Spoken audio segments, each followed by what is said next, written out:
नमस्कार साथियों, मैं आपका दोस्त शिवम प्रताप वर्मा आज आपको समाज से जुड़ी कुछ ऐसी विशेष जानकारी देने वाला हूं जिसको सुनकर या समझकर आप अगर वो गलतियां ना करें तो हो सकता है कि यह बहुजन समाज ग्रोथ करने लग जाए। अक्सर साथियों मैं यह बात अपने मंचों के माध्यम से, जो छोटे छोटे मंच लगते हैं, बड़े मंच लगते हैं, कहीं बीच रास्ते में बुजुर्गों के माध्यम से, अपने दोस्तों के माध्यम से, कहीं पर भी जब भी मुझे मौका मिलता है तो मैं यह अपने विचार उनके सामने रखता हूं। और वह मौका आज मुझे अपने YouTube के माध्यम से रखने का मौका मिल रहा है, तो मैं यह चाहता हूं कि यह जानकारी हर एक व्यक्ति के पास तक पहुंच जाए ताकि वह आने वाली जो गलती होने वाली है उस गलती से बच सके। तो साथियों हमने अक्सर दलित या बहुजन समाज में एक घटना देखी होगी, शादी विवाह वाली। शादी विवाह वाली घटना में होता क्या है कि हमारा जो एक गरीब बहुजन व्यक्ति होता है, चाहे वो लड़का पक्ष का हो या फिर लड़की पक्ष का हो, इन दोनों के मन में एक चीज़ अक्सर चला करती है कि हमारी लड़का की शादी या लड़की की शादी बहुत अच्छे धूमधाम से हो ताकि सामने वाले कोई ये ना कह पाए कि तुमने अपने बच्चों की शादी अच्छे से नहीं की है। लेकिन मैं ये कह रहा हूँ कि इस धूमधाम से करने से होगा क्या? क्या आप अंबानी बन जाएंगे? क्या आपकी गिनती उन अमीर लोगों की गिनती में आने लगेगी? या आपको कोई बहुत अच्छा रईस आदमी समझने लगेगा? साथियों, यह आपके जीवन की सबसे बड़ी गलती होती है जो कर्ज लेकर के आप शादी करते हैं। आज के समय में मिनिमम गरीब व्यक्ति भी होगा तो उसके घर कम से कम 5 लाख या 10 लाख की शादी वो एक दिन में 10 लाख रुपए खर्च करता है। अब कैसे करता है उसका भी मैं आपको थोड़ा सा डिटेल देना चाहूँगा। अगर लड़के के घर में शादी है और लड़के के घर में 2-4-5 एकड़ ज़मीन है तो वह करता क्या है, ज़मीन को गिरवी रख देता है। अब ज़मीन को गिरवी रखने के लिए वो किसके पास जाता है? अब जो अपने बहुजन समाज के लोग हैं उतने अमीर तो है नहीं, तो वो जाएगा किसी महाराज के पास या साहूकार के पास या किसी दाऊ साहब के पास, तो वो गिरवी रखाएगा, उसको कर्ज में पैसे मिल जाएंगे। पैसे मिलने के बाद वो अपने घर आएगा। यही कंडीशन लड़की वाले के घर में होती है। सेम वही अपनाता है, 5-10 लाख रुपए कर्ज लेकर के आ जाता है। वह शादी के लिए टेंट करेगा, डीजे करेगा, गाड़ी करेगा, वाहन करेगा और तमाम सारे रिश्तेदारों को बुलाने के लिए ये सब चीज़ें वो करता है उन्हीं पैसों से। अब जरा सोचिए, एक महीने के अंदर वह 10 लाख रुपए यूं हवा में उड़ जाते हैं, किसी भी काम के नहीं रहते।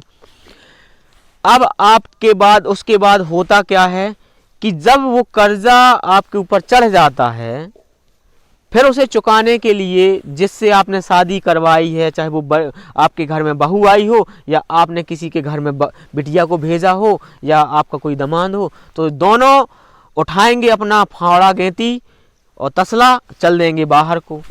अब बाहर जाएंगे तो मजदूरी ही करेंगे वहाँ पर, क्योंकि पढ़े लिखे तो हैं नहीं, और पढ़े लिखे होते तो ये सब काम करना ही नहीं पड़ता। तो मजदूरी करेंगे और उस कर्जे को चुकाने के लिए 5-10 साल मेहनत करेंगे गधे की तरह। अब आप ही बताइए इससे क्या फ़ायदा हुआ? नात रिश्तेदार आए, खाना खाया, खाने में कमी निकाली और खा पी करके चले गए। अब आपके घर में कोई समस्या हुई, ना वो रिश्तेदार फ़ोन उठाएगा, ना वो पैसे देगा, और आपको फिर किसी से कर्जा लेना पड़ेगा। फिर आपके घर में कोई मर्ज हो जाएगा, मर्ज बीमारी आ जाएगी, तो फिर उसके लिए कर्जा लेना पड़ेगा। अब डूब गया ना हमारा समाज इसी कर्जे को चुकाते चुकाते। 5-10 साल तो आपके इसी में व्यतीत हो गए कि हम कर्जा लिया, उसी को चुकाते रहे और कुछ कर भी नहीं पाए। तो आपने इतनी बात को समझा मेरी।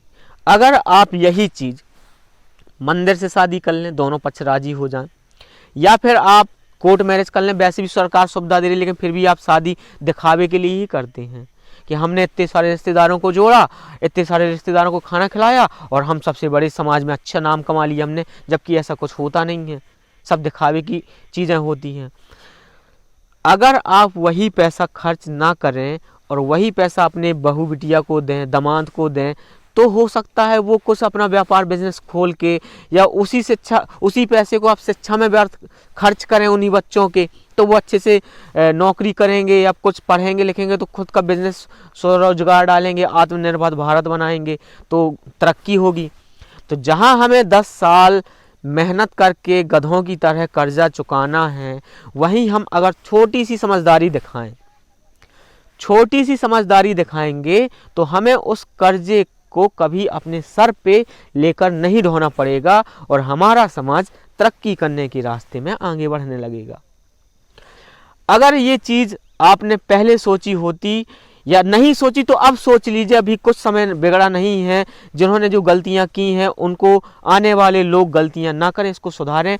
हर किसी के घर में ऐसे बच्चे हैं जिनकी शादियां होने वाली हैं या होंगी, क्योंकि गर्मी का दिन आ रहा है, या अभी होंगी, ठंडी का समय चल रहा है, मार्च तक फिर होंगी।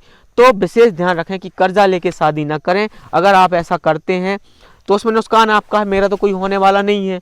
लेकिन अगर आप ऐसा नहीं करेंगे तो हो सकता है आगे चल के आप बहुत ज़्यादा ग्रोथ करें, क्योंकि आपने भी देखा होगा बहुजन समाज में इतना कोई अमीर नहीं है और उच्च पदों में भी नहीं है जो आपके लिए कुछ करके दिखा सके।